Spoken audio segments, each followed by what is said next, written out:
సింహాసనముపై ఆసీనుడా, దేవదూతలు ఆరాధించు పరిశుద్ధుడా.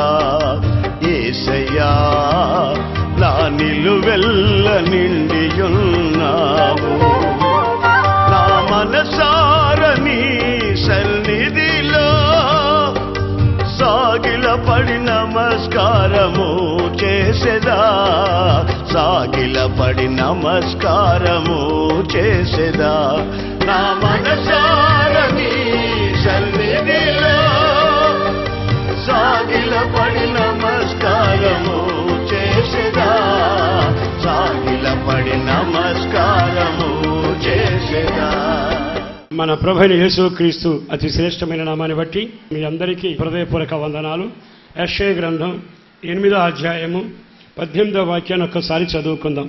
ఇదిగో నేనును యెహోవా నాకిచ్చిన పిల్లలను సియోను కొండ మీద నివసించు సైన్యములకు అధిపతి యెహోవా వలని సూచనలుగాను మహత్కార్యముగాను ఇశ్రాయేలుల మధ్యలో ఉన్నాము. అంటే ఈ సమాజ మధ్యలో నీవు ఎలా ఉన్నావు?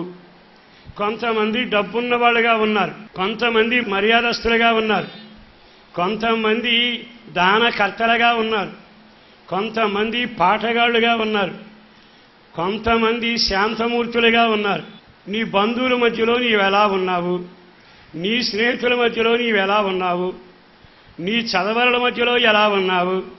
నీతో ఉద్యోగం చేసే వాళ్ళ మధ్యలో ఎలా ఉన్నావు?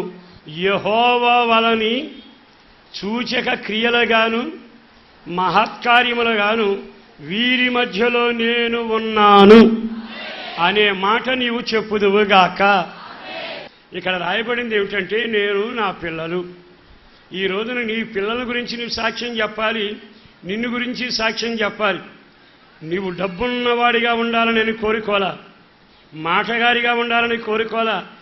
ఈ ప్రజల మధ్యలో నీవు సూచనగాను, ఈ ప్రజల మధ్యలో నేను నా పిల్లలు అని చెప్పే ఒక గంభీరమైన సాక్షిగా నీవు ఉండేటట్టుగా ఆయన మహత్కార్యంగా నీవు జీవించాలి. మొదటగా ఒక కుటుంబాన్ని జ్ఞాపకం చేస్తాను.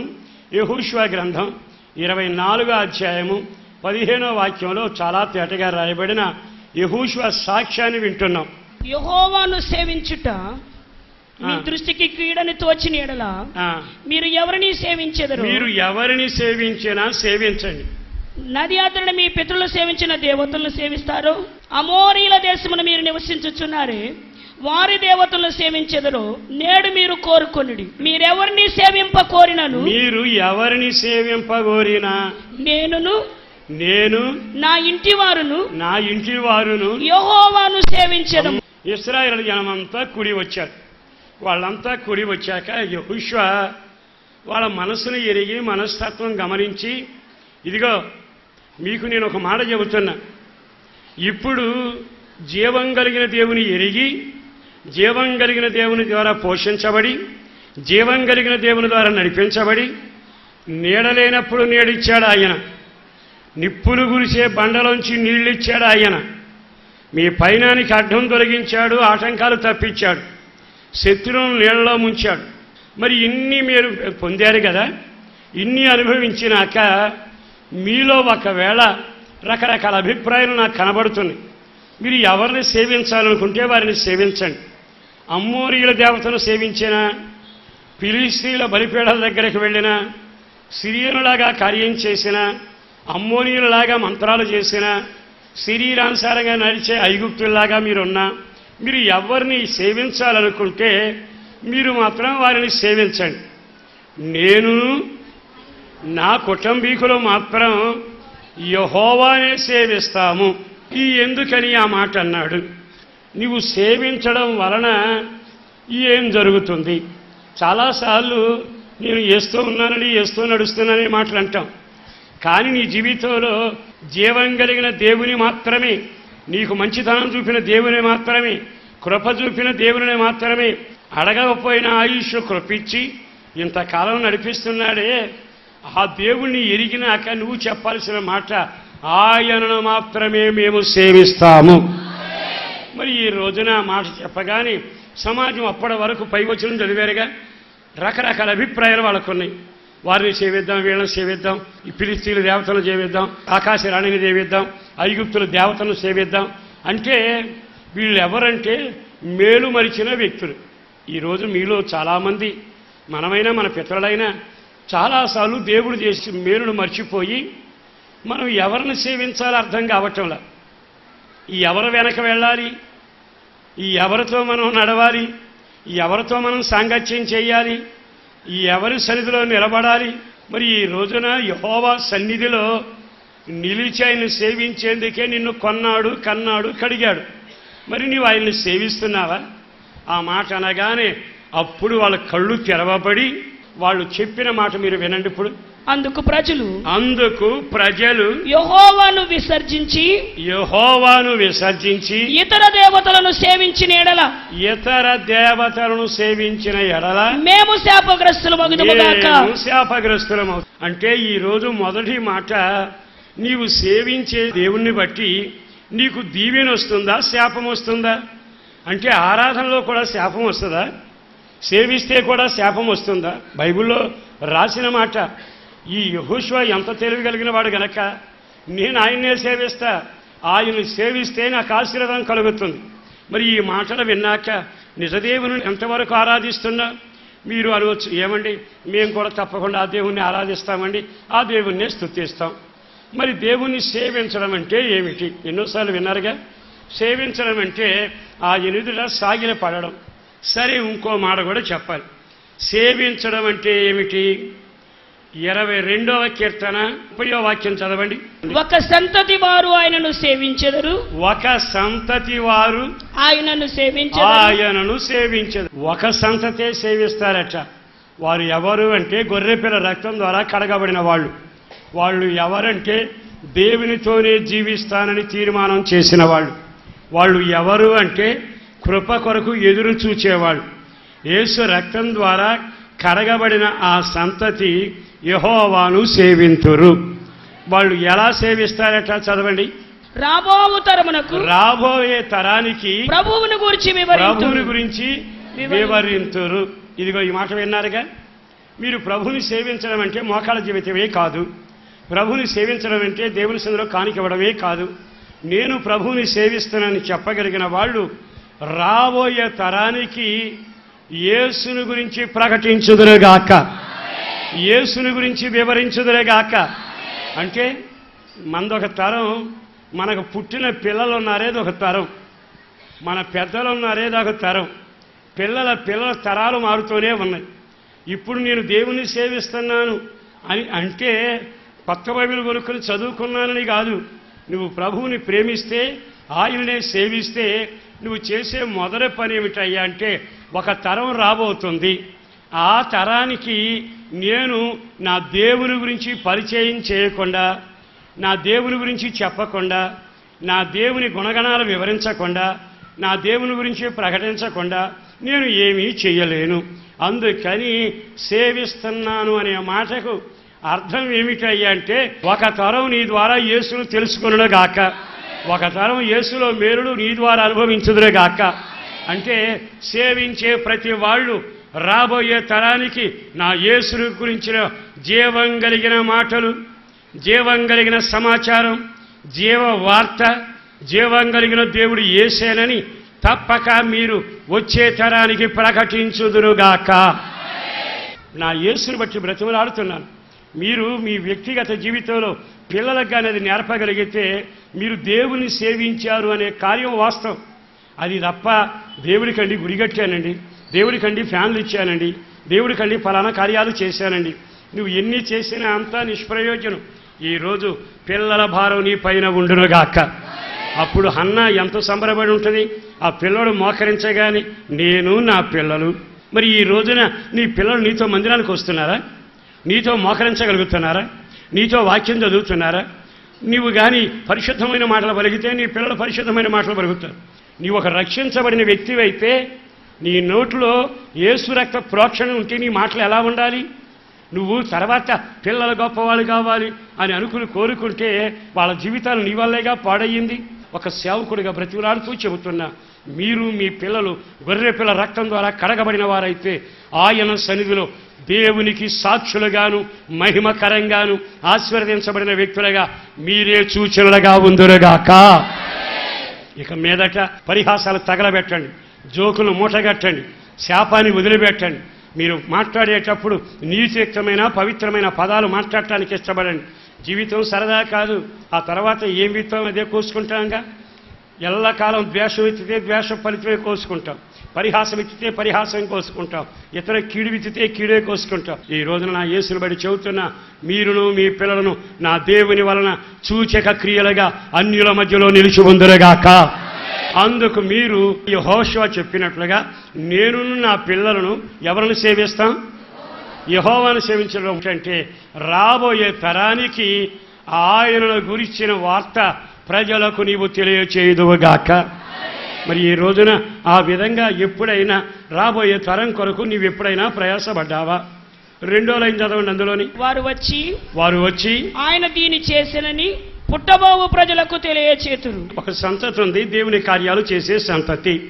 వాళ్ళు యెహోవాను సేవిస్తారు. డబ్బుతో కాదట, రాబోయే తరాన్ని దేవుని కొరకు సంపాదించాలి అని వాళ్ళు ప్రయాసపడి ఆ ఉపదేశాన్ని పిల్లలకు బోధిస్తారు. నేను ఒకటే చెబుతున్నా, నీకు కానీ ప్రార్థనాత్మ ఉంటే పిల్లలకు ప్రార్థనాత్మ ఉంటుంది. హన్నాకు ప్రార్థనాత్మ ఉంది, దాని ఫలితంగా పిల్లలు ప్రార్థనాత్మ చేత నింపబడ్డారు. చిన్నతనంలోనే స్వరం వినగలిగారు. మరి నీకే ప్రార్థనాత్మ లేకపోతే ఏదో గుడికి వెళ్ళామో వచ్చామా, అయిపోయిందా? గుడి కాదుగా. ఈ రోజున నా యేసుని బట్టి బ్రతిమలాడుతున్నా, మందిరానికి వచ్చినాక భక్తి నీవు నేర్చుకుందువుగాక. ఆత్మదేవుని నిన్ను అభిషేకించాలి, దేవుని పరిశుద్ధత నీలో నాటబడాలి. నీ ప్రార్థనాత్మ చేత ప్రతి తల్లి తండ్రి నింపబడుగాక. దండం పెడి చెబుతున్నా, ప్రార్థనాత్మ కోల్పోతే మీ పిల్లలను ఎడారిగా చేసినట్లే, తరాన్ని నాశనం చేసినట్లే. అందుకే వేరొకరిని సేవిస్తే అంటే దేవుని సేవించవలసిన పని చేయకపోతే ఆ తర్వాత మేము శాపగ్రస్తులమేగా. వేరేవారిని సేవించడం అంటే అర్థం ఏమిటంటే దేవుని సేవించి చేయాల్సిన పని చేయకపోతే ఆ శాపమేగా వచ్చేది. ఆ తర్వాత పిల్లలను బట్టి తలబాదుకుని ఏడవడం తప్ప నువ్వు ఏమీ చేయలేవుగా. ఇక నుంచైనా నీ పిల్లల కొరకు ప్రతిరోజు రేయి మొదటి జామున లేచి ప్రార్థించే ఆత్మ మీ అందరికీ దేవుడు దయచేయునుగాక. గ్రంథాలు విప్పబడినప్పుడు పేరు పెట్టి పిలిచి, ఇదిగో సహోదరుడా, నువ్వు దేవుని సేవించావా? ఎలా సేవించావు? డబ్బుతోనా? అప్పుడు చెప్పగలిగింది ఏమిటో తెలుసా? రాబోయే తరాన్ని దేవునిలో పెంచే కార్యక్రమం చేసి నేను దేవుని సేవించాను అని నీవు చెప్పగలిగేట్టుగా ఉంటే సకల దీవెనలు నీ కలిగి నీ బ్రతికే ఆశ్చర్యమవునుగాక. చివరి మాట ఒకటి చదవండి. ఆయన నీతిని వారికి ప్రచురపరచుదురు. దేవుని నీతిని దేవుని పరిశుద్ధతను మనం ప్రచురపరచాలి. అది మానేసి ఈ తరాన్ని కూర్చోబెట్టి పలానాడు దొంగ నీకు తెలుసా, పలానాడు ఇంట్లో ఇట్లా జరిగింది నీకు తెలుసా, ఈ సంఘం ఇది తెలుసా, వాళ్ళు ఇట్లా ఉన్నారు తెలుసా, అయినా ఎవడున్నాడు భక్తుడు అని వీళ్ళకి చెడు ఉపదేశం చేశామనుకో, అంటే తండ్రిని గౌరవించలేని బోధ, తల్లిని ప్రేమించలేని బోధ, సహోదరుని ప్రేమించలేని బోధ, ఎవరికి వాళ్ళవి మనం గనులు అనుకునేటట్టుగా లేని మాటలు పుట్టించి వారికి హితోపదేశం చేస్తే నువ్వు యెహోవాను సేవించిన వాడవ కాదు, వేరే వాడిని సేవించిన వాడవ గనక శాపాన్ని మూటగట్టుకుంటావు. మన చేతుల్లో ఒక తరం నిలిచి ఉండగా వారికి నీతిని నేర్పుదముగాక. నువ్వు నీతిని బోధిస్తే దేవుని సేవించిన వాడు, యథార్థతను బోధిస్తే దేవుని సేవించిన వాడు, భక్తిని ప్రేరేపించి నేర్పిస్తే యెహోవాను సేవించిన వాడవవుతావు.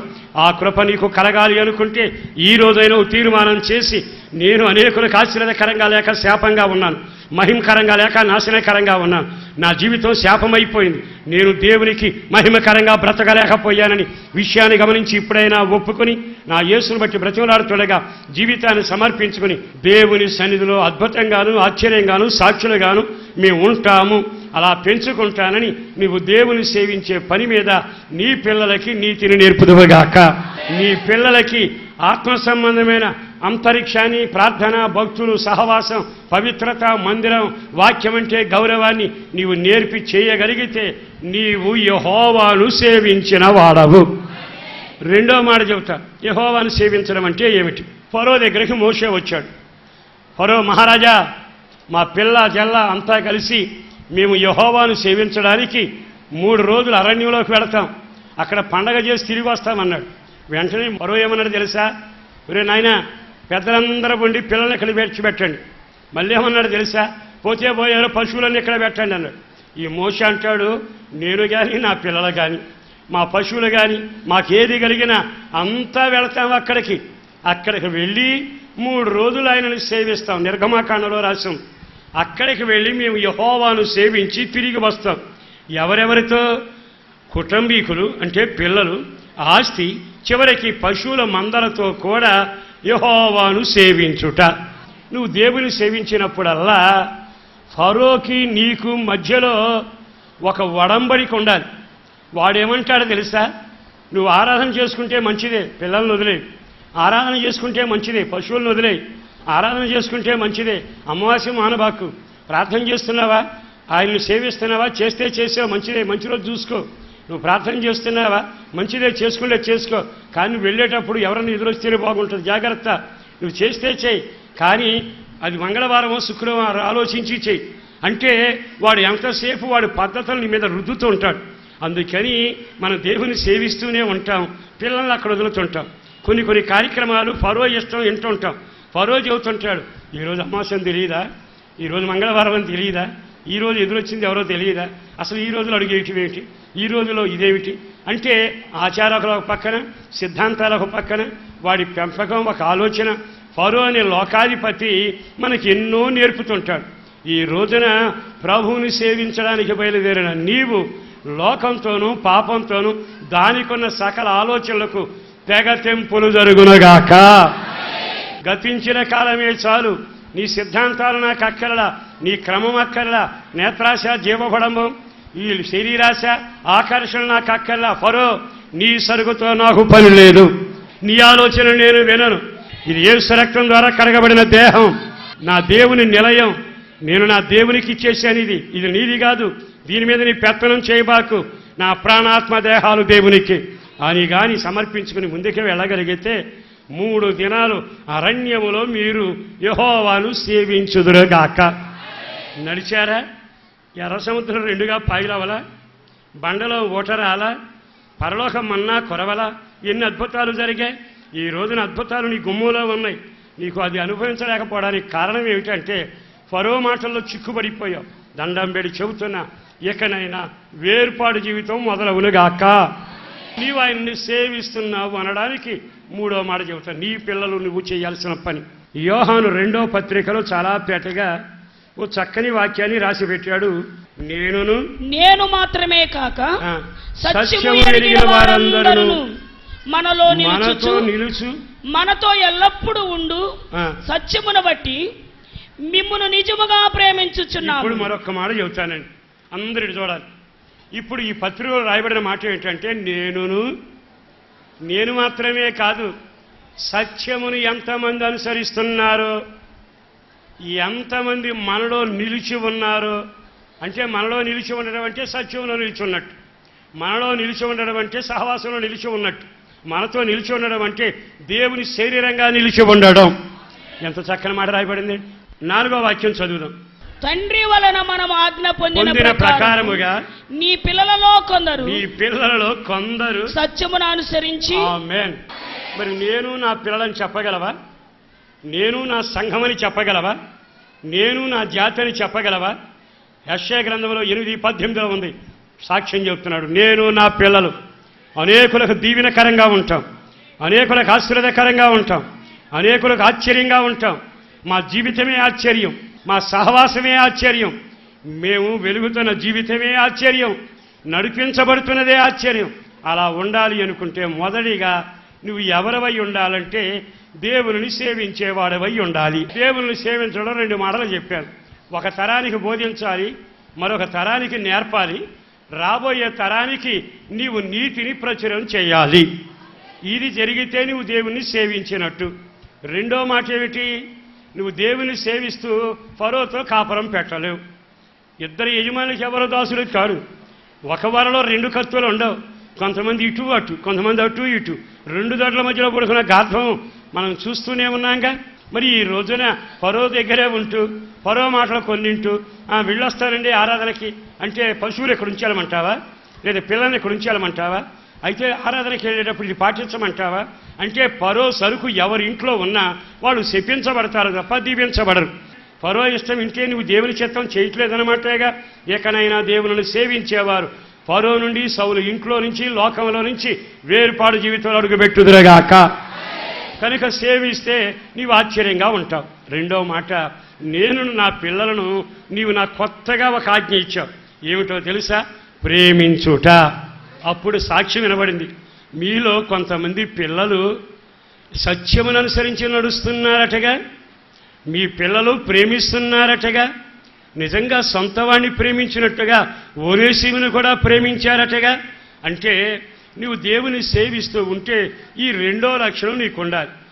నేను నా దేవుని ప్రేమను చూచాను గనక మరలా నా స్నేహితుల్ని, బంధువుల్ని, సంఘాన్ని నిత్యము నేను ప్రేమిస్తూనే ఉంటాను. అంటే ప్రేమ నీలో ఉంటే నువ్వు దేవుణ్ణి సేవిస్తున్నావని ఆనవాలు. మరి నీలో ప్రేమ లేకపోతే, ప్రేమ చేత నింపబడకపోతే, ప్రేమించడం కుదరకపోతే నువ్వు దేవుని సేవిస్తున్నావంటే భ్రమ. మరి దేవుని ప్రేమించినప్పుడు నువ్వు అద్భుతకారిగా ఎలా ఉంటావు? ఆశ్చర్యమైన కర్తగా ఎలా ఉంటావు? అనేకులకు సాక్షిగా ఎలా ఉంటావు? ఇకనైనా నేను నా పిల్లలు మానకుండా నా దేవుని సంధిలో ప్రేమించడం నేర్చుకుంటాను. ప్రేమ నీ ఇంట్లో పారునగాక, నీ గుండెల్లో పారునగాక. అలాంటి అనుభవం ఉంటే అనేకులకు నీవు దీవెనకరంగాను, ఆశ్చర్యకరంగాను, ఆలోచనకర్తగాను, మహిమకరంగా నీవు ఉంటావు. సేవిస్తే అద్భుతంగా నీవు ఉంటావు, ఆశ్చర్యకరంగా ఉంటావు. ఈ పరిశుద్ధ గ్రంథంలో ఎంత చక్కని మాటలు రాయబడ్డాయండి. ఆ తర్వాత విచిత్రమైన చక్కని మాట ఏమిటంటే, నేను అనేకులకు ఆశ్చర్యంగా ఉండాలి అనుకుంటే చేయగలిగిన ఓ చక్కని మాట బైబిల్లో చాలా తేటగా రాసిన మాట. నేను జీవించేది ఏదైనా ఉంటే నా కొరకు కాక నా యేసు కొరకే నేను జీవిస్తాను. ఆ మాట చదవండి, బైబిల్లో చాలా తేటగా రాయబడింది. జీవించువాడు ఇక మీద తన కొరకు కాక తమ నిమిత్తము మృతి పొంది తిరిగి లేచిన వాని కొరకే జీవించుదుముగాక. జీవితంలో అనేకమైన ఆశలతో బ్రతికావుగా. ఇక శేష జీవితం కొంతకాలమే. ఎన్ని రోజులు బ్రతుకుతామో, ఎన్ని సంవత్సరాలు బ్రతుకుతామో తెలియదు. ఈ బ్రతికే దినమైన నా యేసు కొరకే జీవించుదునుగాక. మనుషుల కొరకు కాదు, లోకం కొరకు కాదు, ప్రాణమిత్రుల కొరకు కాదు, ప్రేమించిన వాళ్ళ కొరకు కాదు, పలకరించే వాళ్ళ కొరకు కాదు, నిన్ను పొగిడే వాళ్ళ కొరకు కాదు.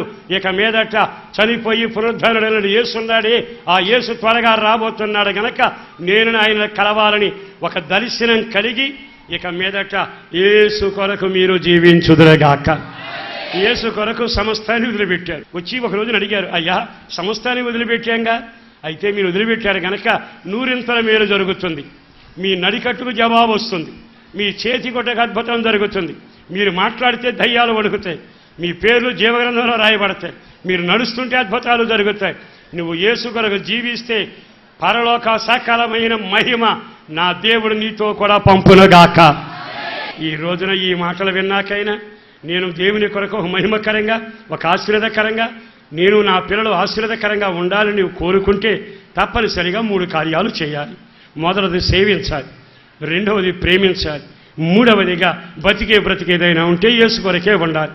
ఆ తీర్మానం నీవు చేయగలిగితే మోకరించండి. ప్రార్థన చేసుకున్నాం, అందరం మోకరించండి.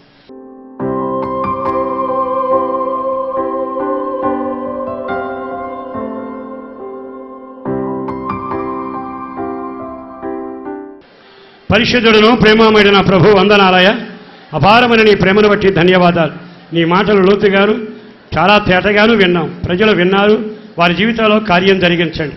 ఏ విధము చేతనైనా అన్యుల మధ్య, అనేకుల మధ్య చీకటిలో మేము వెలుగుగా ఉండాలి, లోకంలో తలకిందులు చేసే వాళ్ళగా ఉండాలి, మేమే మహిమ కలిగిన వాళ్ళగా ఉండాలి, మేము మా పిల్లలు సూచిక్రియలుగా ఉండాలి, మా సాక్ష్యం మహిమకరంగా ఉండాలి, మా సాక్ష్యం నీతి కలిగిందై ఉండాలి, అనేకులకు దీవెనకరంగా ఉండేట్టుగా వాక్యమైన విడవ తీసుకున్న తీర్మానం తగ్గట్టుగా ప్రతి వారిని దీవెనకరంగా, సాక్షులుగాను మహిమకరంగా మార్చి మీరు మహిమ పొందాలని అట్టి ఘనకార్యం చేస్తున్నందుకు వందనాలు చెల్లిస్తూ నీ రాకడ కొరకు, నీ రాజ్యం కొరకు ఆయత్తపరచండి.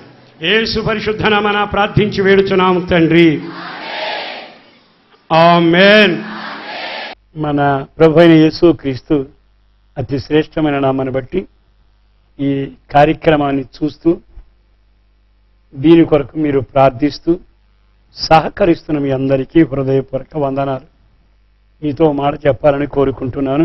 ఈ హోసన్న దైవ సందేశాలనే ఈ కార్యక్రమం మీకు క్షేమంగాను దీవెనకరంగా ఉంటే ఆ స్క్రీన్ మీద కనబడుతున్న నెంబర్లతో మీరు ఫోన్ చేసి మాట్లాడండి. మీకు కలిగిన మేలును బట్టి మేము ప్రభువును స్తుతిస్తాం, మీకు దీవెన కలగాలని ప్రార్థిస్తాం.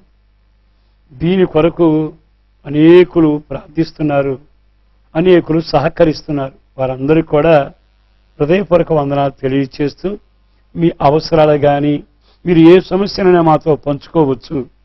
మీ కొరకు మేము ప్రార్థన చేస్తాం. ఇట్లా ప్రార్థనలో మీ కొరకు మీ సమస్యలను ఎత్తి పట్టాలని ప్రతి నెల 15వ తారీఖున హనుమాన్ జంక్షన్లోని హోసన్న మందిరంలో రాత్రి 9 గంటల నుంచి 4 గంటల వరకు ఈ సంపూర్ణ రాత్రి ఉపవాస ప్రార్థన చేస్తున్నాం. ఆయా జిల్లాల నుంచి, ఆయా ప్రాంతాల నుంచి, ఆయా సంఘాల నుంచి ఒక్క రాత్రి ప్రభు సన్నిధిలో నిలవడానికి ప్రజలు తరలి వస్తున్నారు. కలిసి ప్రార్థన చేస్తున్నాం. దేవుడు మాత్రమే కార్యం చేస్తున్నాడు. అనేకులు ఆయన చేసిన మేలులకు సాక్షులుగా నిలబడుతున్నారు. మీకును అవకాశం ఉంటే తప్పనిసరిగా ఒక్క రాత్రి ప్రభు సన్నిధిలో యాకోబులాగా నిలిచి మీరును మీ కుటుంబాలను ఆశీర్వదించబడాలని మేము ప్రేమపూర్వకంగా మిమ్మల్ని ఆహ్వానిస్తూ ఉన్నాం. మరొక విషయం ఏమిటంటే, మీరు ఈ కార్యక్రమాలు చూశాక తెలియని వారికి కూడా ఈ విషయాన్ని తెలియచేయండి. పలుసార్లు ఈ వాక్యం మిమ్మల్ని దర్శించినప్పుడు ప్రభువుని స్తుతించండి. మీరు వేరే ప్రాంతాలు ఉండి ఎప్పుడైనా మీ బంధువులకు కానీ మీ గృహస్థుల దగ్గర కానీ వచ్చినప్పుడు ఈ ఏరియాకి, ఈ హనుమాన్ జంక్షన్లో నూజివీడు రోడ్లో హోసన్న మందిరంలో జరిగే ఆదివారపు ఆరాధన కొరకు మిమ్మల్ని ప్రేమపూర్వకంగా ఆహ్వానిస్తున్నాం. ఒకవేళ మీరు నూజివీడు ఏరియాకు సంబంధించి అక్కడ వస్తే ఉదయకాలం జంక్షన్ రోడ్లో ఉన్న హోసన్న మందిరంలో ఉదయం 8 గంటల నుంచి ఆరాధన జరుగుతుంది. ఆయా కార్యక్రమంలో మీరు పాల్గొందండి. ప్రత్యేకంగా ప్రార్థించండి. మీ కొరకు, మీ కుటుంబాల కొరకు, మీ పిల్లల కొరకు, ఉద్యోగాల కొరకు, పిల్లల భవిష్యత్తు కొరకు మానక మేము ప్రార్థన చేస్తున్నామని చెప్పడానికి బహుగా సంతోషిస్తున్నాం. మీ ప్రార్థన ఈ పరిచర్యకు అవసరమని జ్ఞాపకం చేస్తున్నాం. తప్పక ఈ పరిచర్య కొరకు ప్రార్థించండి. ప్రభు మిమ్మల్ని అత్యధికంగా ఆశీర్వదించునగాక. అందరికీ వందనాలు. మీ ప్రార్థనావసతుల కొరకు మమ్ములను సంప్రదించవలసిన మా చిరునామా పాస్టర్ దేవదాస్ గారు, hosanna Mandir, Nuzvid road, Hanuman junction, Krishna జిల్లా, ఆంధ్రప్రదేశ్. మా ఫోన్ నంబర్లు 08656242751. మరి ఒక నెంబర్ 9440772772.